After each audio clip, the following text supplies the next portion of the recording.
Power series. So a power series is a series that has the following form. In particular, it has x in it. So we're going to consider this as a function of x. And a, like for any specific power series, your numbers c sub n will be given and your number a will be given, but x is considered a variable.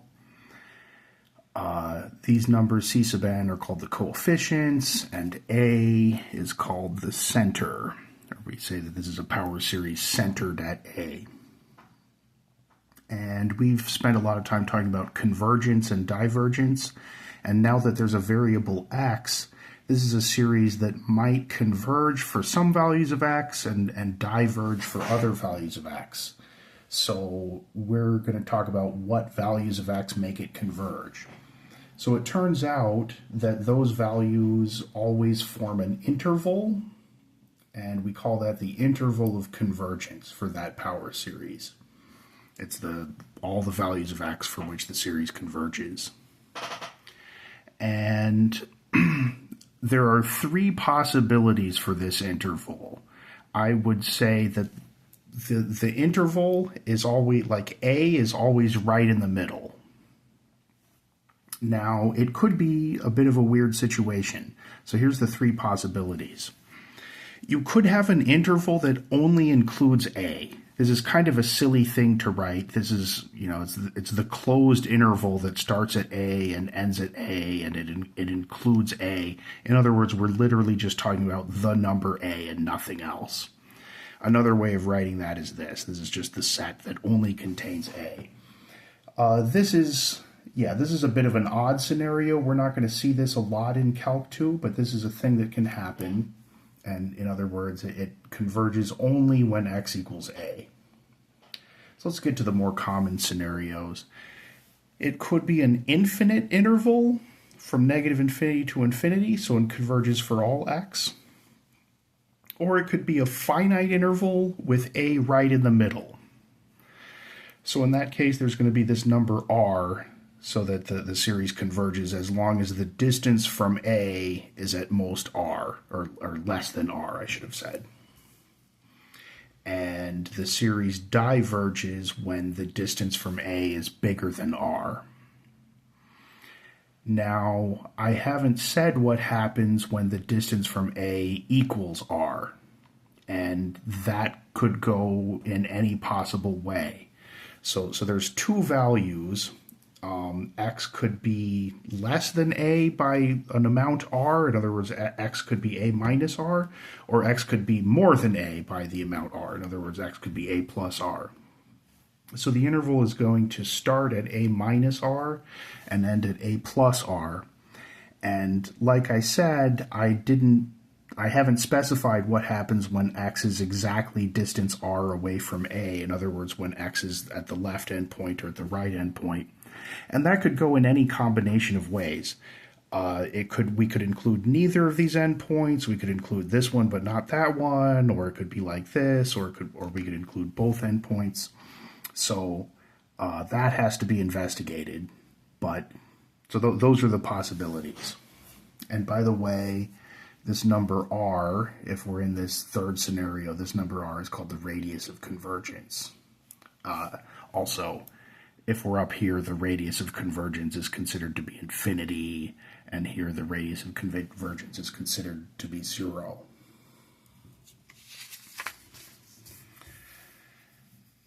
I'm mostly going to focus on the interval of convergence.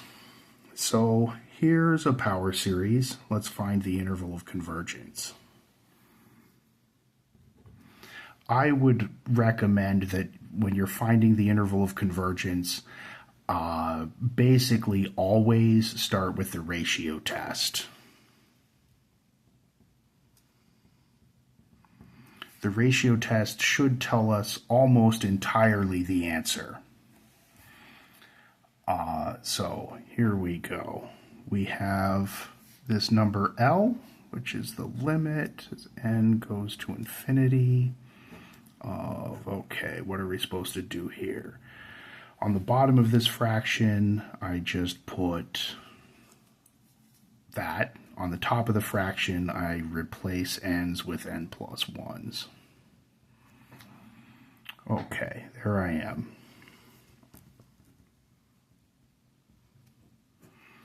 Let's flip the bottom of the fraction.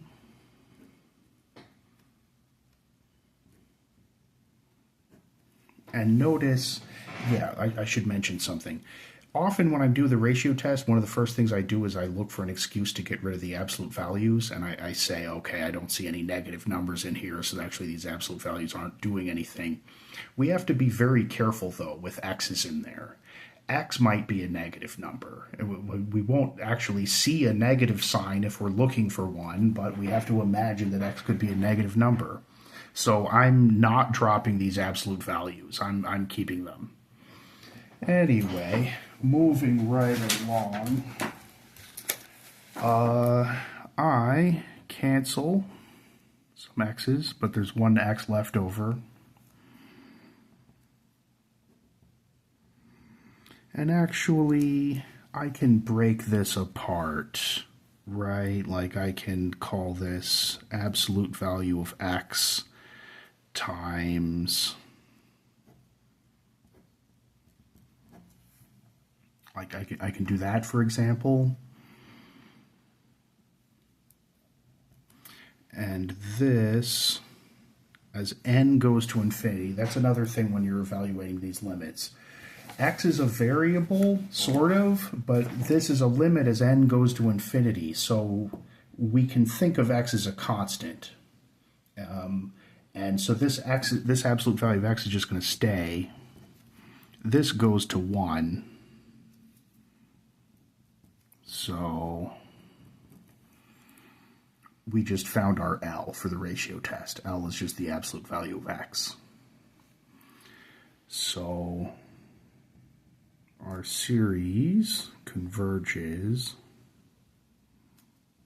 if L is less than 1. And by the way,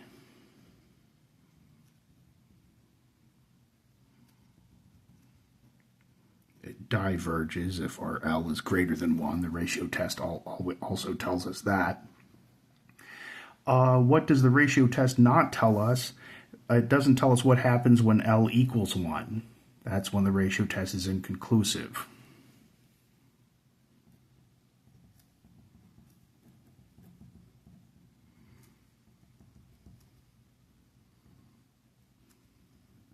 So what if absolute value of x equals 1?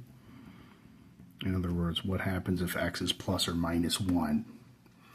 Well, we still have to investigate that. So what do we know so far? I know that the interval of convergence is from -1 to 1. It's like an interval from -1 to 1. What I don't know is whether I'm going to include the endpoints. That's what I still have left to determine. And that's what I mean when I say that the ratio test almost tells us the answer. It just doesn't quite tell us what happens at the endpoints.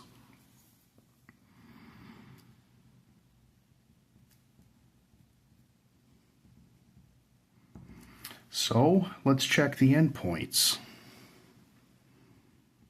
When x is -1, we get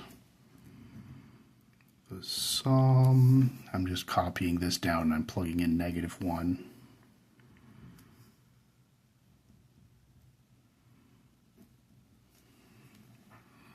We get this series, and we have to say whether this converges or diverges. So typically, when you're checking the endpoints, one of them is going to be an alternating series, and we see that right here. So let's jump straight to the alternating series test. My b sub n is the non-alternating part. That's just 1 over n. And there's just a couple of things to check here. B sub n is positive. Sure it is, as long as n is positive, 1 over n is positive. b sub n plus 1 is supposed to be less than or equal to b sub n. Let me write down what that means. That just means 1 over n plus 1 is less than or equal to 1 over n.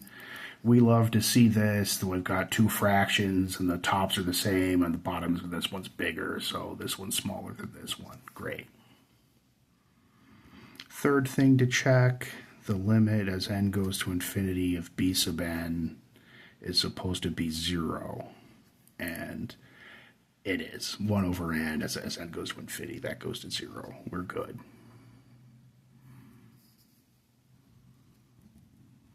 So this series, the alternating series test, as long as I get my 3 check marks, the conclusion is that it converges. So it converges.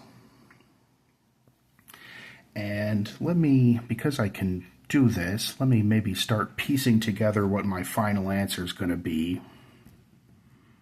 To be careful. My final answer, so a minute ago, we already knew it was going to be the interval from -1 to 1. We were just investigating the endpoints. Now we just investigated one of the endpoints. We discovered that when x is -1, the series converges. In other words, we want to include -1. We're including all the values that converge. What I still have to do is decide whether I want to round parentheses or square brackets here. So that's going to be determined by what happens when x equals 1.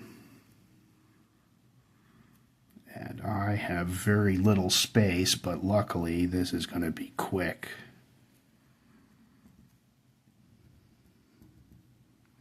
Because what do I get? When I put in 1 for n, this just gives me 1 over n. It's a p-series. Favorite thing ever. P equals 1. So remember, if p is less than or equal to 1, the series diverges. So 1 still diverges. So doesn't get included. We got a round parentheses, and that's the interval of convergence. So yeah, just to summarize, go to the ratio test first. That'll tell you almost everything you need to know. You just won't know the endpoints of the interval, and so you check those separately. One of them should be an alternating series. Yeah. So let's do another one. So we're going to find the interval of convergence for this now. So maybe I'll go quicker. I mostly just want you to see one with a factorial. So let's do L. I got that. On top I've got that. I'm going to be careful and keep my absolute values until I know what's going on, because I'm afraid x might be negative. Flip the fraction.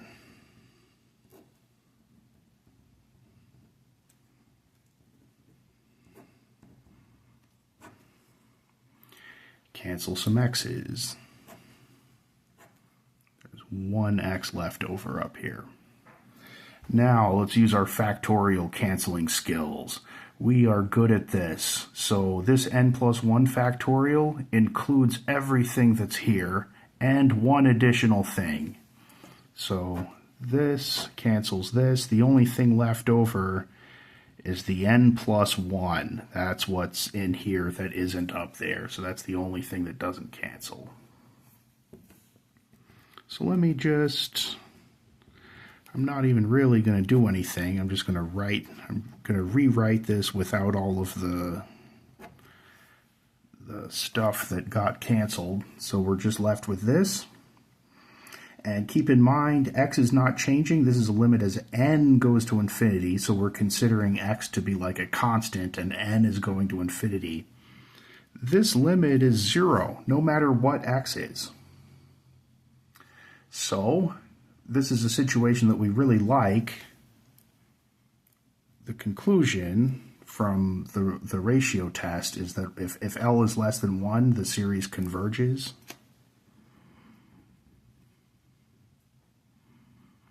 So our series converges, once again, no matter what x is. L is always 0, no matter what x is.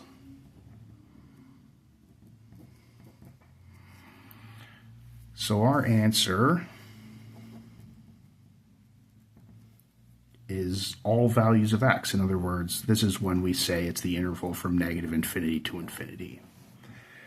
And this is especially reason to celebrate because we don't have to check the endpoints. I mean, there's no endpoint. Like, infinity is not really an endpoint that we would check. So when this happens, you're just done.